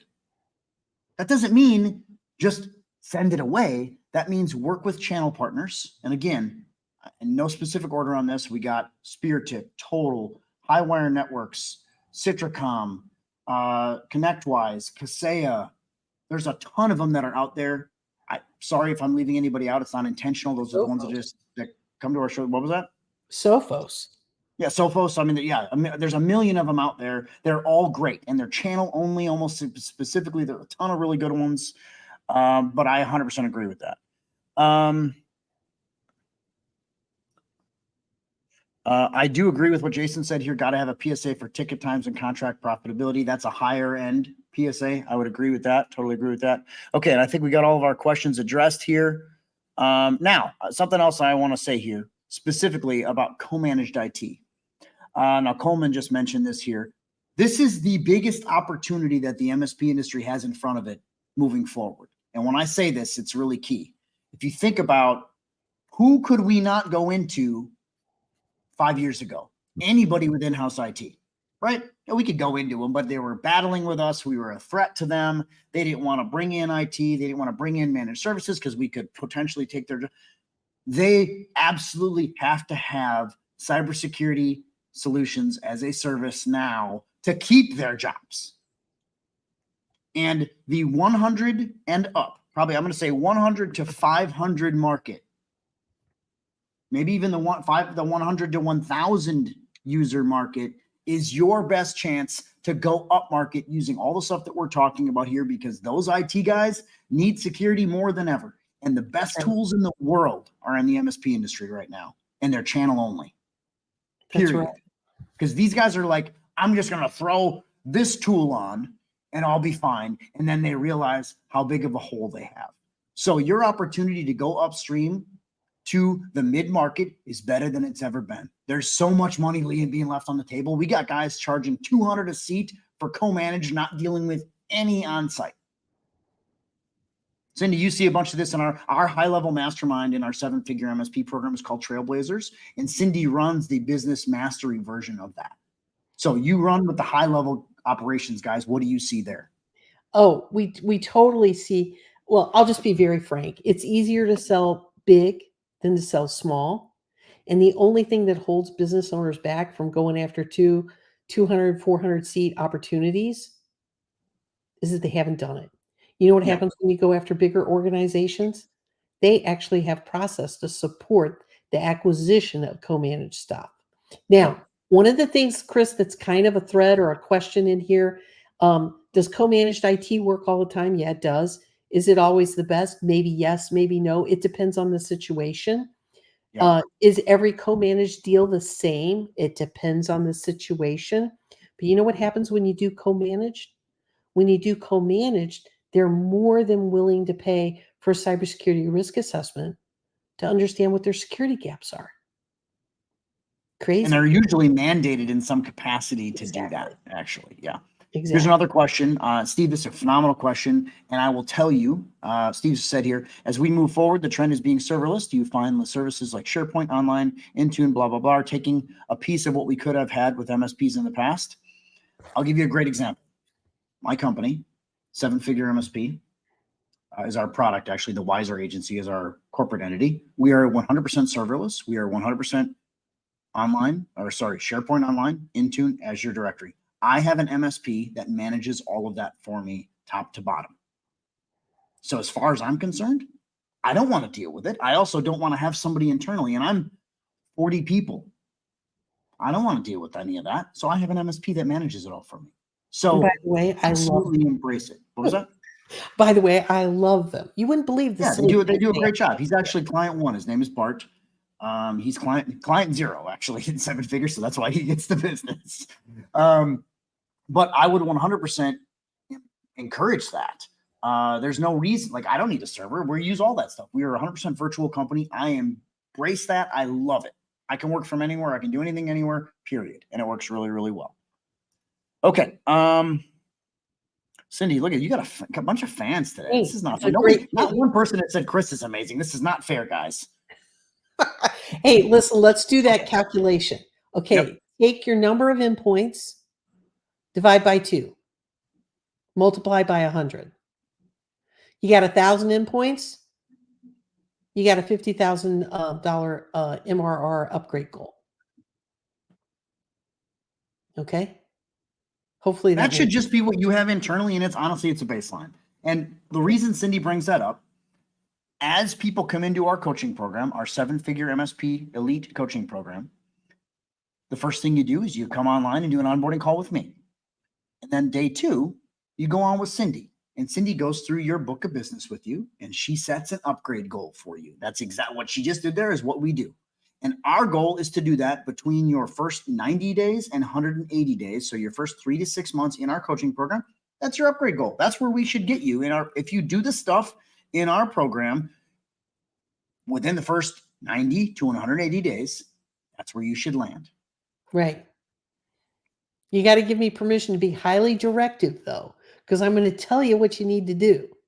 And if you don't do it, the only thing that happens is it takes you a little longer. But if you jump and if you move, I got some love from David. Thanks, David. There you go. Charm. There's always charm. Yeah, I feel all fuzzy. I feel all warm and fuzzy now. So we're good. We're good. Okay, I think we got all of our questions answered. Great questions today with us, guys. I really appreciate it. It's really nice to see that.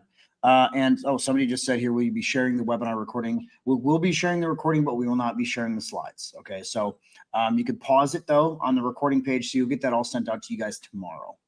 So you guys know that. Everybody that registered, here's the thing, everybody that registered on the webinar will get that recording link. So if you weren't on here, so okay. Got to keep going on here.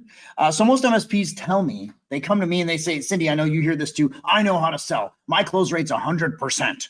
Oh, that's my favorite one. That's okay. Here's the thing. If your close rate's 100%, you're selling way too cheap. You should not be even thinking about selling at 100% close rate. You should be thinking about, I need a sales process, I need function, and I should be saying no to your sales rate should actually be not 100% at the very least, because you're saying no to somebody. Think about, like, I think of sales as dating, very similar. Sales and dating are very similar. Think about if you took every potential spouse and said yes. I don't look real good. It's kind of funny if you think about it, right? I agree.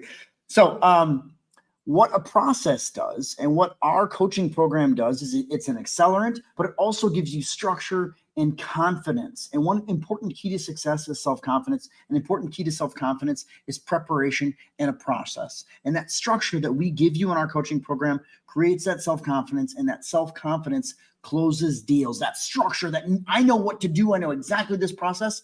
This person isn't a good fit. So you know what? I'm going to say no. We're not right for you at this time. What was that? We're not right for you at this time. 100%. Totally on board with that. And remember this, everything that we're talking about today, using our system, our 7-figure MSP elite clients are doubling their MRR in 12 months or less. You guys have been with us here now for 90 minutes. You should probably start to understand. We got a lot of people that are like, oh, this seems like a scam, or this is too good to be true. This is not some magic fairy dust we sprinkle on your business. It takes time, it takes effort, it takes a lot of work. But if you actually follow the processes that we give you, we create multimillionaires in our program. That is not BS. It is something we do. Here's a good example. I talked about Brett earlier. Brett's in Miramichi, New Brunswick, Canada. So like the farthest northeast in North America that you can pretty much get. I was teasing him this morning. He was on the onboarding call. I said, penguins and polar bears, that's all you got. He's like, we don't even have that. We're so far north.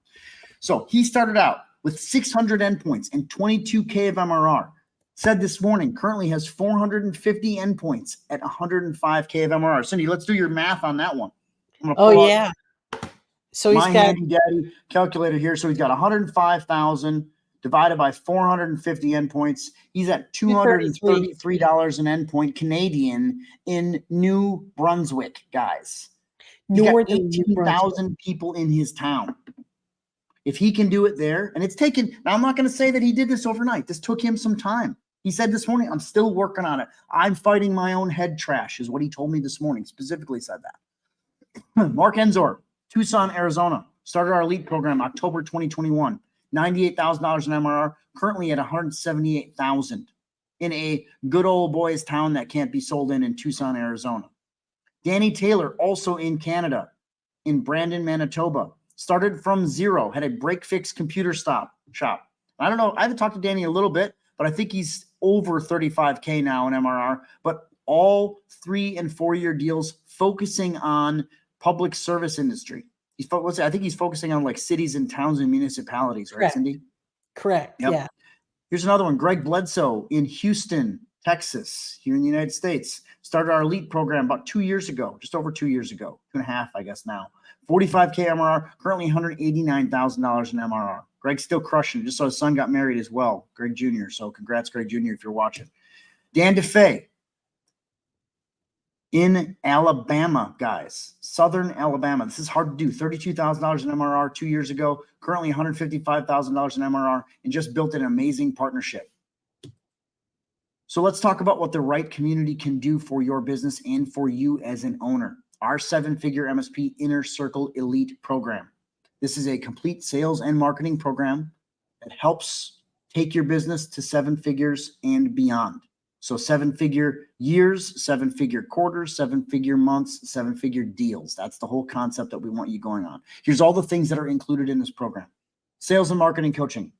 Our entire double your MRR sales system. That's me, Cindy, Ryan, O'Hara. We work together on this to deliver you an amazing system that is an accelerant to all the stuff that we talked about today. You get our complete sales onboarding process live. That's with me, Ryan, and Cindy. You get me and Ryan on day 1, then you get Cindy days 2, 3, and 4. And then we want you in that first launch program, our onboarding process, for about your first 30 days until you graduate. We want you to get you your first 3 existing clients, and then moving on there, then you start to work on it on your own, and then you get into our marketing program. We have weekly sales open office hours, 3 of them every single week, staggered times. Some people were asking about our Australian pieces. We have staggered open office hours. We have people from all over the world in those calls. They are US based, but we have staggered ones, and we are actually going to be doing even more in Australia in 2024. You also have included in this, once you graduate our sales onboarding process, teaching you how to sell the right way, going after existing clients, we have full marketing coaching with our head coach, Lindsay Badillo. That includes her entire marketing process live. Now, in sales, we do onboarding once per week. So Monday mornings, you're with me and Ryan. Tuesday, Wednesday, Thursday, you're with Cindy. On marketing, we do 1 per month. So it takes like 3 weeks to put the entire marketing system in. That's live with Lindsay and her team. You also get marketing open office hours with Lindsay and her team as well. We also include a bunch of proposal presentation and agreement templates. You get our full cybersecurity sales presentation. That's a PowerPoint that Cindy updates once a quarter. You get our full cybersecurity sales proposal. So this is a Word document that's updated regularly as well, along with that risk acceptance letter that we talked about earlier. So do the cybersecurity risk assessment, which we give you our entire process for, which I'll go over on the next slide. You present to them. They're like, nope, we think this is too much. Okay, here's what's going to happen when there's a breach. And it's a letter, and it's a template, and it's all ready for you. You get our full MSA template, our full risk acceptance template, and our full statement of work templates, along with a cybersecurity incident response template. All of those are included. And in fact, we just had Paige, our brand new general counsel, just started with us about a week ago. So we're really excited about that. She's on board, and we're going to be changing and evolving a lot of that stuff over the course of 2024. You also get discounted access to our Ultimate MSP Contract Kit, separate entity, but you do get discounted access to that.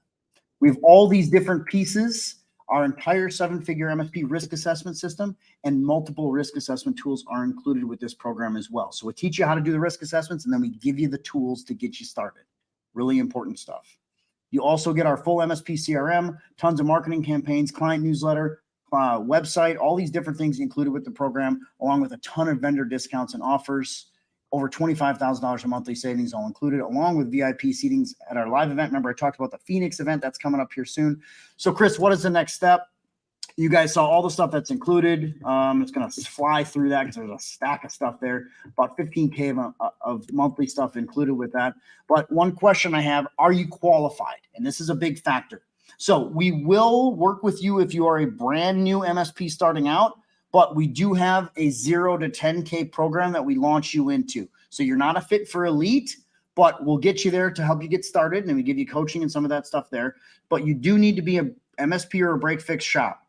To see optimal results, we want you to have 10 to 12K of recurring revenue. So 10 to 12K doesn't have to be contracted, all this other stuff. It can be just consistent money. You heard Cindy mention the definition for that earlier. It can just be like regular cash that comes in every single month, but you need to be able to invest in the program. More importantly, you need to be able to have something to go back to existing clients. You heard Jason mention earlier, I have 200 break fix clients that I need to upsell. perfect fit, man. I'm telling you right now. And you have to be willing. Now, this is the biggest, these last things are the biggest factors. You got to be willing to put time into this. Again, this is not some magic fairy dust we sprinkle on your business and poof, oh, you doubled your MRR. Nope, this takes time. It takes time, effort, execution. If you come in here and in 30 days think, oh, I didn't do anything and I'm not in the best shape of my life, you're not a fit for this program. You need to be willing to work. You need to be a nice guy, nice human being, nice person. And you have to be serious about working on your business versus just being the tech. I'm not going to sit here and tell you that everyone succeeds. Everyone that puts in the work succeeds. Cindy, any feedback on that one? No, We that's see that absolutely true. I mean, that's absolutely the thing. You have to be willing to run the play, and you got to be willing to do the work, right? Yep. And we'll help you, but you got to do it. Yep. Great. So my special offer for you guys today, 12 months of our elite coaching program. This is a 12-month commit. It is $1,750 per month. So $1,750 American per month. I got a couple special deals for you guys. If you book your call right now from this webcast, in fact, I'm going to bring Jose on here, JJ. I'm going to bring him on with us. What's up, buddy? You're muted, man. You're definitely better muted. Oh, man. I've heard that before, maybe. Yeah, sure. So, you guys can book your call directly with Jose. We also got Sean on our back end side, but I know Jose's working today, so I brought him on here. He's been with me for a while. But if you book your call with Jose or Sean from this webcast right now, I'm going to give you guys a fast action bonus. Now, you got to book your call coming right out of this call. Now, I know if you're watching on the recording, we're going to put a timer on this, guys. So you got about an hour and a half that we're going to leave this book now window open. And then you'll get the bonus, your fast action bonus. If you sign live on our call, I'll give you $250 per month off for a monthly cost of $1,500 per month. So instead of the $1,750, we're going to save you $3,000 per year. So instead of it being $21,000 a year, it's $18,000 per year. And it's goes down to $1,500 per month, but you have to book your call now. Again, here's your included elite stuff. Here's your direct strategy call booking link. Jose, anything you want to say here, buddy? No, man. I just being on these calls several times today, man. Loving the content, loving everything that these guys are walking away with. This coaching call alone here is probably worth $500 to $1,000, maybe more. I don't mean to lowball you guys, but amazing stuff, buddy. Guys. Amazing stuff. Jose just lost his bonus for saying. That's hilarious. Yeah, it's funny. Brad said here, Brad Wendell. He said, Jose listened from the stands, didn't know he was present all through. So that's great. What's up, Brad? That's cool. So you guys can book your call directly with our strategy call team right there. That's your URL. Cindy also put it in the chat for anybody that's watching with us live. I'm going to put it on all destinations here really quick. Let me just throw it out here. I'm the only one that can do that.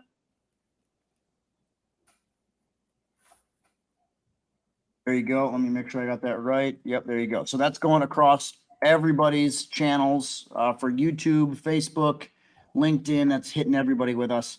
Nice. Okay. Got a couple more things we're going to do here, and then we're going to give some prizes out. So that's how you can get that. Also, if you book your consult now with Jose or Sean, and our link is a round robin link, guys. So it may pick Jose, it may pick Sean. Boom, boom. It goes back and forth between the two guys. But I'm going to give you a $50 gift card. So all you got to do is get on a call with Jose. You get two things. Basically, you go on with Jose, you get a $50 gift card. And then two, if you're booking your call right now, you get your ability to do that fast action bonus. Jose is going to walk through our total offer and get you the ability to sign right away. Jose, if you got any questions, people can also DM you. I know that as well. Yeah. And then a couple things that I have for you guys on top of this. This is something that I believe in. In fact, I got to change this because I forgot to change this for this call. I changed everything else, but I forgot this. Just to prove that I believe in what I teach so much, I have used to be a 30-day money back guarantee. It's now a 90-day. That's what I got to change. We now have a 90-day money back guarantee. If you participate in all the work and attend all the calls in the first 30 days, and if you feel you'll see no ROI, it's just not worth it, or it won't work in my market, I'll give your money back in full. Now, this has never been even requested, guys. Again, I'm not going to tell you that the program works for everybody, but what I will tell you is it works for everybody that does the work. Jose, I know you've had a ton of guys that have been with you that have been, I don't want to say doubts, but skeptical, like, oh, and then they come in and they're like, oh my God, I should have joined sooner, right? Typically the response is, man, I just wish I would have joined sooner. But yeah, exactly. Yeah. Yep. Second guarantee. So we had nobody used that one. So I was like, okay, maybe I need to add a second guarantee. So here's another guarantee that I have. Again, also never been requested because the program genuinely does work. Again, it kind of falls back on, are you going to do the work? If you participate in all the work and attend all the calls and do your first three CSRAs in the first 90 days, and you don't make at least your investment in additional MRR, I'll write you a check for that. So it says $1,750, but it'll either be $1,750 or $1,500. Again, never been requested, because if you do the work, guys, it works. It's that simple, right? Yeah. All right. Last couple things before we get to our prizes. Again, you can come see me live. You can go to live.sevenfiguremsp.com. You can use your promo code Golden Ticket for that. You can also go to drawing.sevenfiguremsp.com and get your Wonka bar, your Wiser bar in that case. And then here's how you get your bonuses. And then we're going to do our prizes in 1 second here. Let's just make sure we got Cindy. Thanks. Good job on all the chats today. I'm killing it. Last thing before we get to our prizes, here is your CSRA guide for you guys that are watching on the recording or live on Facebook. You should be able to snap that QR code. That's also your bit.ly link. Keep in mind that is case sensitive. It's all lowercase, so it'd be weird if you typed all caps, but it won't work if it's all caps. But sevenfiguremsp.link/CSRA blueprint. That is a direct link to a PDF. So that should be there. Cindy put that in the chat for you guys as well here on the webinar. And there's your QR code. If you're watching on the recording, just pause right now, snap that QR code, and that works. And let's get to our prizes. So here's what we're going to do. I'll leave this up while we do our prizes. Here's what we're going to do for our prizes. And Jose's got to pick them. Jose, I'm going to make you pick them. I know you love this when I do this. You hate this is the bad guy. He hates this. Bad cop. Yep. Okay. So what's one thing that you're going to take from this webcast today and put it into use in your business right now? It's the most valuable thing you learned today, either from Cindy, probably not from me. It's mostly from Cindy, honestly. What's one thing that you can take and put into your business right now that you learned? And then we're going to pick out of our solutions. Make it hard. Okay, guys. why do they like your laugh so much? Man, I don't know, man. It's the Mexican charm. I don't know. You have the Wiser charm, and I think it's just me. You have the Wiser the Latino heat. I don't know, maybe. So Jason said the CSRA part. Jesse Lynch said, I'm definitely doing this. Jesse, I will see you on onboarding next Monday, buddy. I'm holding you to that. Mike Hayward said, don't give it away. Brad said, in CSRA steps, I'll not skip any steps. It's very critical, Brad. Yeah. Because here's the thing. The client's going to try and get you to skip everything. Andreas said, MSA, NDA, and SOW before assessment. Don't be the IR team. Steven, spot on, brother. David said, always follow the money. Alan said, calculate your MRR. Michael said, don't underestimate the value I can bring to my clients. Ralph said, sign up for 7-figure MSP. That's probably the winner. That's got to be the winner right there. Dude, I was looking at Ralph as soon as he posted. I was like, man, he's really putting the heat on everybody today. He's sucking up to teachers, what he's doing. I like it. I'm a fan.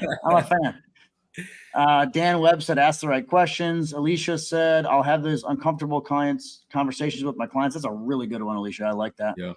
Anthony said, sell on the value provided and use a percentage of the prospect's own revenue as a contract cost. I'm a big fan of that. Attaboy, Tess is coming to Phoenix. Let's go. You guys should all be coming to Phoenix because they're good shows. Dude. Jose, you were at the last one. Cindy, you were at the last one. They're a lot of fun. In fact, Jose and Cindy will be there live with me. Absolutely. In Phoenix. Okay, Jose, I think we're coming down to our time here. Here's another one from Ben Bamasan said, always follow the money. So pick who's our $100 gift card winner, Jose? It comes down, I think, just from the conversations that I have with MSPs every day, you got to have those uncomfortable conversations with clients. And once you do that, everything just gets easier. So Alicia Washington. Okay. So Alicia, congratulations. You are a $100 gift card winner.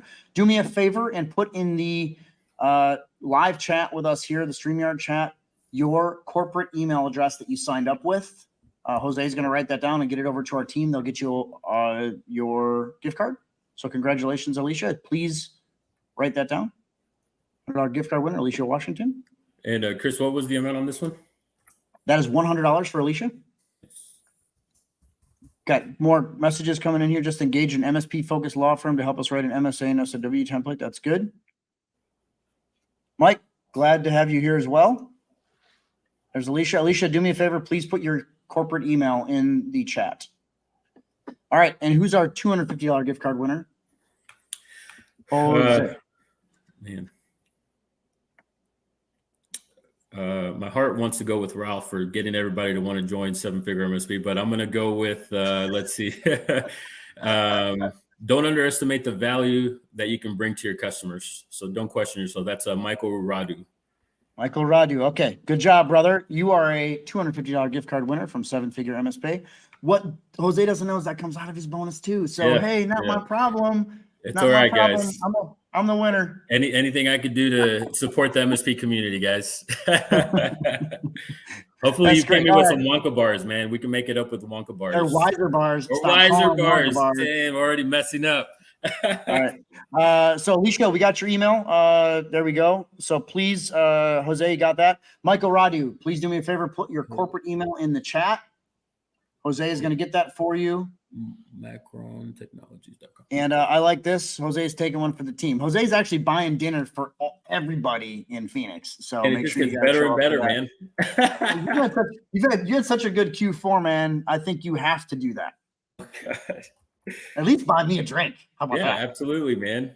I'll use the company card. What's stupid about that is I'm buying everybody beers. That sucks. But That's hilarious. okay. So Michael Radu, please put your email address in the chat. Cindy, any final words from you today?